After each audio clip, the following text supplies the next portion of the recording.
रूप का वेग, विषय का वेग, वासना का वेग, तृष्णा का वेग, ये बहुत सारे वेग हैं साहब। ये सामान्य तो सबसे भारी है, नहीं तो व्यक्ति तो यूं ही अच्छे से चले जा। यात्रा कोई बेकार, यहाँ कोई परेशानी क्या तुमको? अरे बोलो तो सही, नहीं कोई कष्ट हो रहा हो तो बताओ, बस बंदर ही परेशान कर रहा है, बाकी के कोई परेशानी हो तो बताओ। अरे बोलो तो सही, नहीं है ना कोई परेशानी, भोजन में कोई परेशानी नहीं। सबसे ज्यादा तकलीफ कब होती है? बस वो स्टेशन पे उतरते और चढ़ते। ये सामान जो है ना, बस सबसे ज्यादा उलझन ये सामान से है। काम, लोभ, विषय, वासना, तृष्णा, आसक्ति, ये सामान से सबसे ज्यादा तकलीफ है। नहीं तो लीला भाई तू तो एक नंबर की है, तो कहीं बुरी तुम नहीं हो, तुम्हारी ये आसक्ति, ये तृष्णा, ये लोभ, ये विषय, ये वासना, ये हमारे वेग जो है ये हमको कष्ट प्रदान कर देते हैं। और हम सामान रखते हैं किसी बैग में और ढूंढते हैं किसी बैग में, और घंटों निकल जाता है, बाद में वही सामान बाहर पड़ा हुआ मिल जाता है। बस यही है, आसक्ति के बैग में काम को ढूंढ रहे हैं और काम के बैग में आसक्ति को ढूंढ रहे हैं। आसक्ति में लोभ को ढूंढा जा रहा है, लोभ से विषय में ढूंढा जा रहा है। और हम ढूंढने में सारा फैला लेते, इतना फैलाते हैं कि पूरा, किसी की तो आदत रहती है जब तक वो पूरा फैला रहा उसके कमरे में मजे ही नहीं, आनंद। और फिर पड़ोसन के उठा अपना सामान उठा, बता यहाँ ये पटक दिया, वहाँ वो पटक दिया, पूरा घर गंदा कर दिया। फिर उसमें कोई कहीं की ना कहीं की एक आध समझदार रहती है तो झाड़ू उठा के झाड़ू भी लगा देती है। ऐसा कोई सदगुरु आता है जो सारा सामान सोर के झाड़ू लगा के तुम्हें स्वतंत्र कर कर चला जाता है। कोई सदगुरु आता है जो काम, लोभ, विषय, वासना, आसक्ति, तृष्णा को उठाकर कहीं एक कोने में पटकता है, एक जगह पर ढेर लगा देता है, एक जगह पर संभाल के रख देता है, और उसके बाद तुम्हारा कमरा साफ कर कर चले जाता है। आसक्तियों से परे ढूंढो।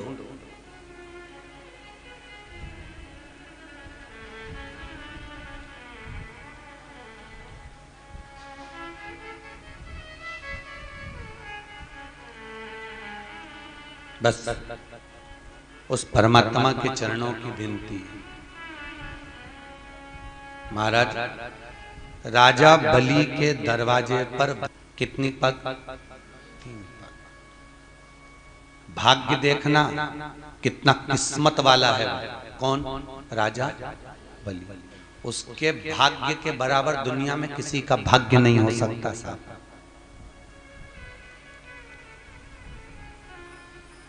एक भाग्यशाली था वो गिद्धराज जटायु, दशरथ से ज्यादा किस्मत वाला था वो।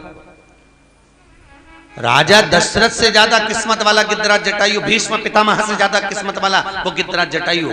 3 किस्मत वाले हुए, एक दशरथ जी, एक भीष्म पितामह, एक गिद्धराज जटायु।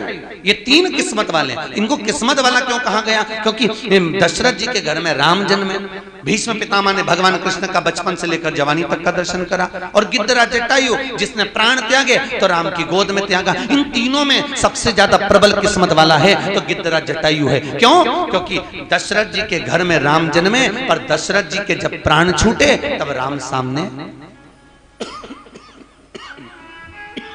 नहीं, राम सामने नहीं। भीष्म पितामह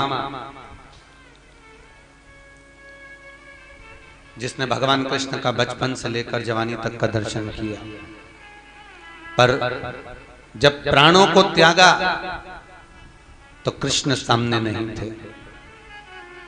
पर गिद्धराज जटायु जिसने जीवन भर मांस खाया, पर जब प्राणों को त्यागा तो राम को सामने पाया।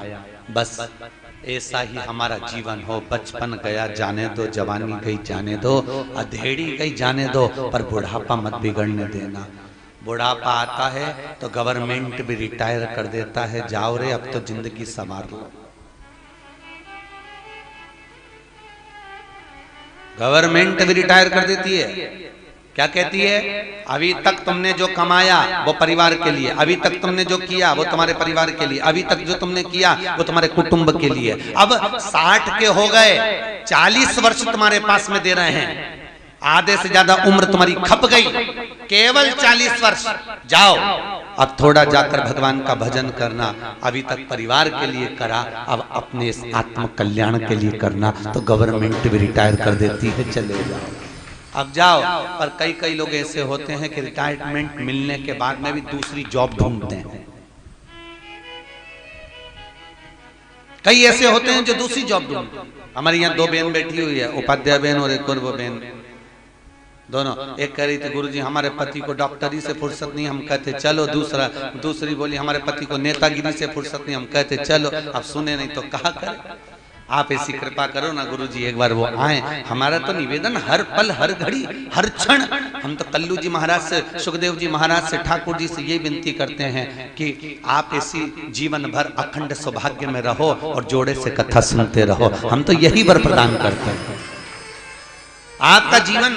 पर एक बात है, सत्य कहूं ईमानदारी से, वो भले डॉक्टरी कर रहे हो, भले वो नेतागिरी कर रहे हो, पर उनका मन कितना पवित्र होगा जो आप दोनों को यहाँ कथा में भेज दिए हैं। ये सोचिए आप, उनका मन कितना पवित्र होगा, उनका विश्वास, उनकी दृढ़ता कितनी प्रखर होगी, जो अपनी धर्म पत्नियों को, कई पति लोग आ गए, कई पत्नियां आ गई, नहीं आ पाया कोई, होता है। पर ये तो सोचो कि भाव कितना शुद्ध होगा, निर्मल।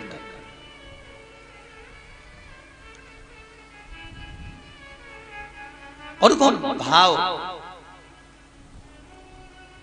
निर्मलता का स्वभाव, भगवत पद की प्राप्ति का केंद्र बिंदु, बस वही होगा।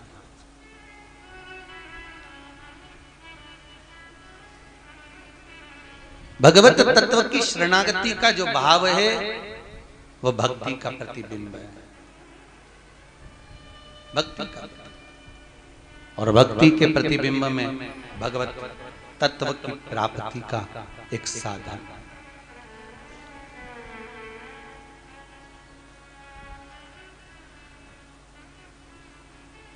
तो कहना माना के मैं पतित बहुत हूं,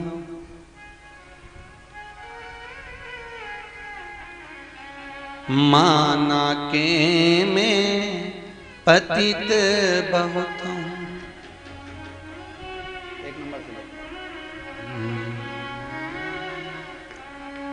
हरि पतित पावन तेरो नाम, लाडली श्री राधे। हरि पतित पावन तेरो नाम, लाडली श्री राधे। हरि पतित पावन तेरो नाम, लाडली श्री राधे। पतित पावन तेरो नाम, लाडली श्री राधे। मेरे गिनियो ना अपराध, लाडली श्री राधे। मेरे गिनियो ना अपराध, लाडली श्री राधे। मेरे गिनियो ना अपराध, लाडली श्री राधे। मेरे गिनियो ना अपराध, लाडली श्री राधे।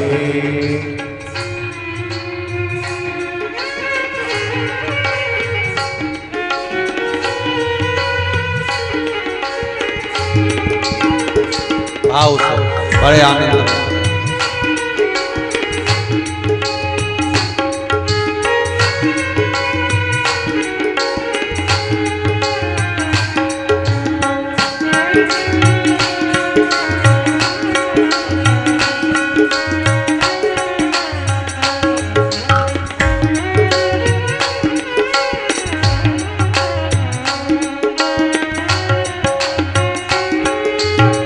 अष्ट सखिन में दास दासिन में, अष्ट सखिन में दास दासिन में, अष्ट सखिन में दास दासिन में, अष्ट सखिन में दास दासिन में। कहीं लिख ली जो मेरो नाम, लाडली श्री राधे। कहीं लिख ली जो राधे। कहीं लिख ली जो मेरो नाम लाडली श्री राधे। कहीं लिख ली जो मेरो नाम लाडली श्री राधे। लाडली श्री राधे। लाडली श्री राधे। लाडली श्री राधे। लाडली श्री राधे। कहीं लिख ली जो मेरो नाम लाडली श्री राधे। कहीं लिख ली जो मेरो नाम लाडली श्री राधे।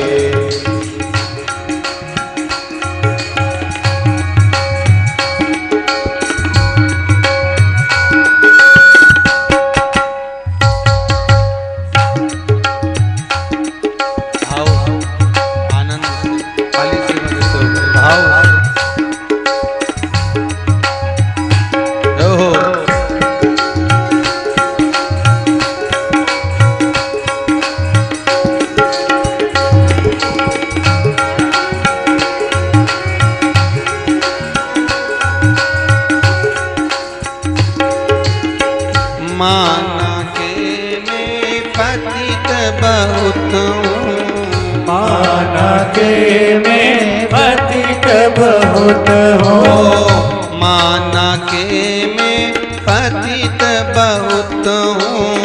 माना के मैं पतित बहुत हूँ। हरि पतित पावन तेरो नाम लाडली श्री राधे।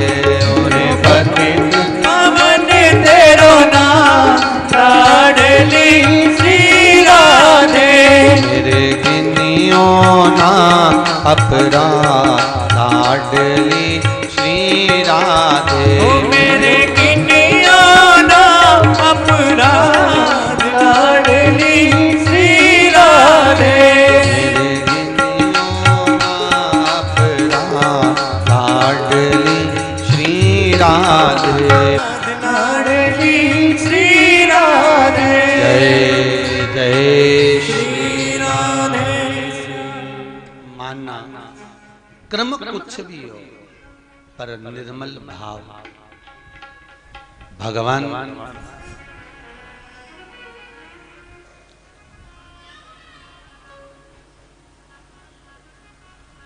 कई लोग कहते हैं वो बहुत पढ़ा लिखा है, वो बहुत समझदार है, वो बहुत ज्ञानी है, वह बहुत विद्वान है।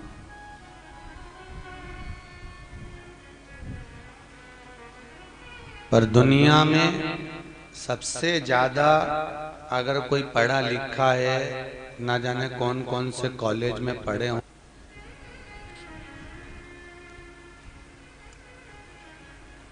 अपन मध्य प्रदेश वाले तो मध्य प्रदेश की भाषा को जानते हैं, गुजराती गुजराती को जानता है, मराठी मराठी को जानता है, कन्नड़ वाला कन्नड़ को जानता है, पर वो ना जाने कौन सी क्लास में पढ़ा है, दादा सबकी भाषा पहचानता है। मराठी वाले अपनी भाषा में कहते हैं, कन्नड़ वाले अपनी भाषा में स्तुति करते हैं, गुजराती अपनी भाषा में स्तुति करता है, तेलुगु अपनी भाषा में स्तुति कर, चीटी अपनी भाषा में, झिंगुर अपनी भाषा में, ना जाने कौन कौन सी पढ़ाई करी होगी, इसलिए उसका नाम चतुर नारायण है, बहुत चतुर। और अपन तो थोड़ी बहुत पढ़ाई कर लें, मेरा बेटा सीए हो गया, उतने में फूल गई, मेरा बेटा डॉक्टर बन गया, उतने में फूल गए, वो आईएएस ऑफिसर बन गया, उतने में फूल गए। पर कभी एक बार भी गर्व रखकर छाती पर हाथ रखकर नहीं कहा कि मेरा ठाकुर इतना पढ़ा लिखा है, पेट भरना जानता है। हमने अपना देखा।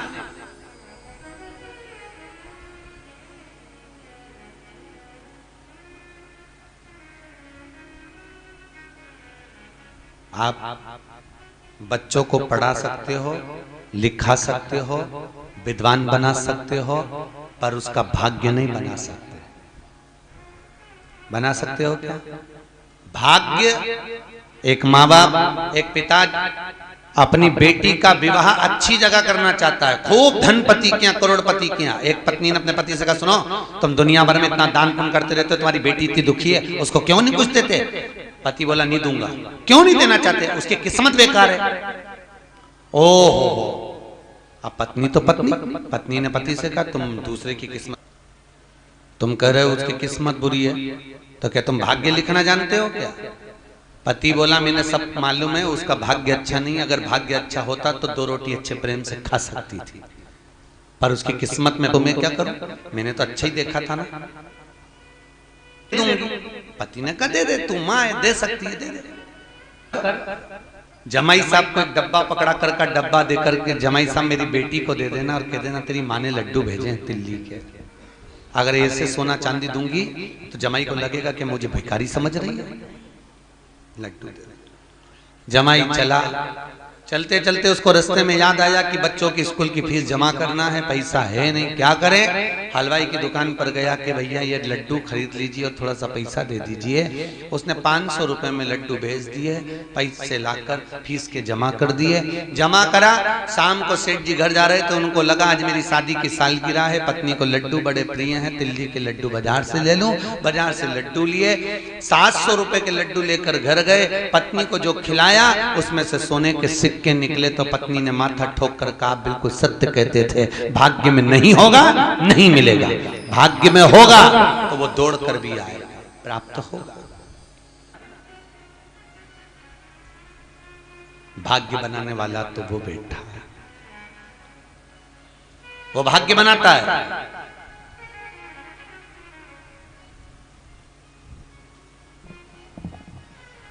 वो दे रहा है, बड़ा किस्मत वाला, भाग्यशाली, जिसके दरवाजे आओ, इतिहास उठाकर देखो, किसी राजा के दरवाजे पर परमात्मा अगर भिक्षा मांगने जा रहा है तो कोई कारण हो सकता।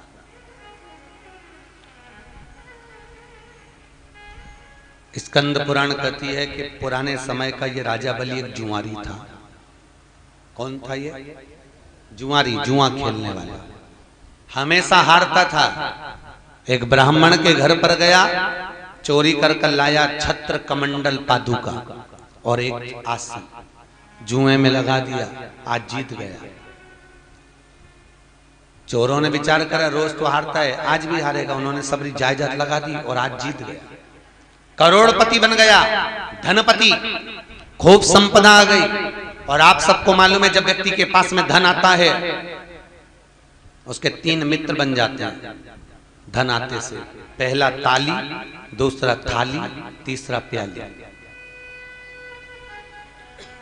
संपदा आते उसके 3 मित्र हो जाते हैं। पहला ताली मित्र प्रशंसा करने वाले बढ़ जाते हैं, दूसरा थाली मित्र होटल में खिलाने वाले बढ़ जाते हैं, तीसरा प्याली मित्र मैं खाने में ले जाकर पिलाने वाले बढ़ जाते हैं। हमारे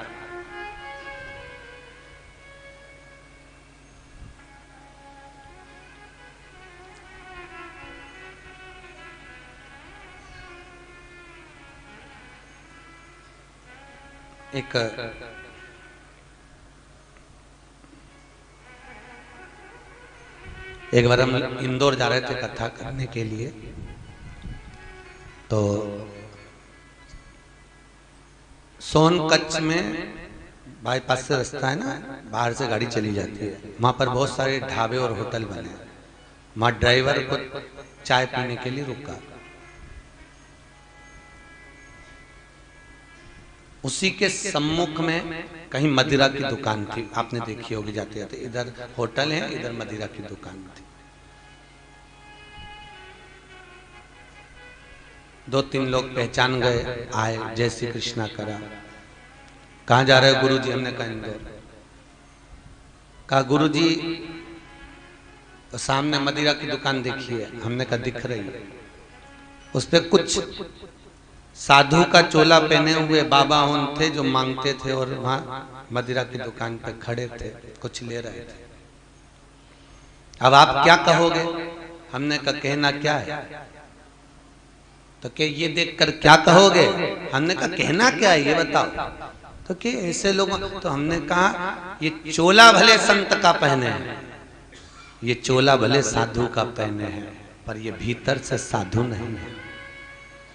अगर साधु होते, संत होते, तपस्वी होते, साधक होते, उपासक होते, तो यहां नहीं, यहां नहीं, शायद किसी डंडी आश्रम में बैठकर भगवत नाम का जाप कर रहे होते। ये पक्का है, यहां नहीं खड़े होते, ये भगवत नाम का जाप कर रहे होते।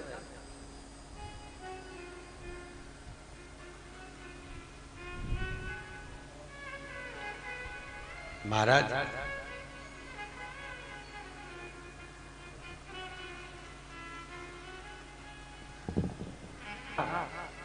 प्राण छोड़ते समय लक्ष्मण जी को ज्ञान उपदेश दिया।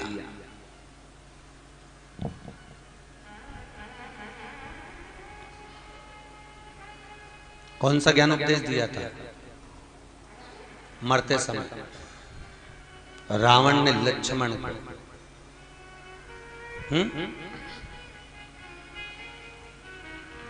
राम जी ने पूछा था लक्ष्मण से, विद्वानों में विद्वान है, प्रखर विद्वान है रावण, लंकाधिपति लंकेश, उसके चरणों में जाओ। लक्ष्मण जाकर उसके सिर के पास खड़ा हो गया था तो रावण ने मुंह फेर लिया था। लक्ष्मण जी क्रोध में आकर बोले, उसमें तो अक्ल ही नहीं है, बुद्धि का, विवेक का अजीर्ण हो गया उसमें, मुझे देखकर मुंह फेर रहा है, वो क्या ज्ञान देगा? राम जी ने कहा फालतू की बात मत करो, किसी गुरु के दरवाजे पर जाकर ज्ञान लेने जाते हैं तो उसके सिर पे बैठते हैं, उसके चरणों में बैठते हैं। के चरणों में? तो रावण के कहां बैठा था? के सिर के पास, अब जाकर चरणों में बैठे। जा, लक्ष्मण जी चरणों में जाकर बैठे तो जो ज्ञान दिया, रावण ने एक ही बात की, लक्ष्मण तेरे भाई से बड़ा उम्र में मैं हूं। उम्र में कौन बड़ा? अरे बोलो जम के, राम। तेरे भाई के पास जितनी सत्ता नहीं, उससे 10 गुनी सत्ता मेरे पास में। अयोध्या से बड़ा था लंका। सुन लक्ष्मण, तुम्हारे राजघराने में जितना सोना नहीं, उतना तो मेरे राजघराने में है।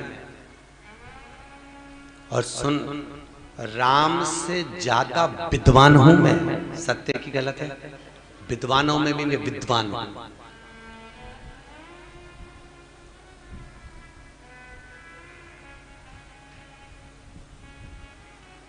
कोई चीज में राम से हल्का नहीं हूं मैं, राम से प्रखर हूं मैं। एक बात मेरी बुद्धि में आई और वो मुझे खल रही है, जिसके कारण मैं मर रहा हूं। बस राम चरित्रवान है और मैं चरित्र से वंचित हूं, बस इसलिए मैं मर रहा हूं, इसलिए मेरे प्राण छूट रहे हैं। राम चरित्रवान है और मैं चरित्र से वंचित हूं।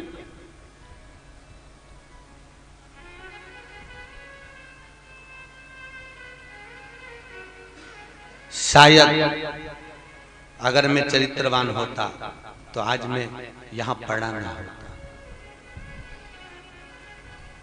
महाराज, कहीं पुण्य हो और पुण्य की भी प्रखरता हो तो परमात्मा को मिलने में देरी नहीं लगती। आज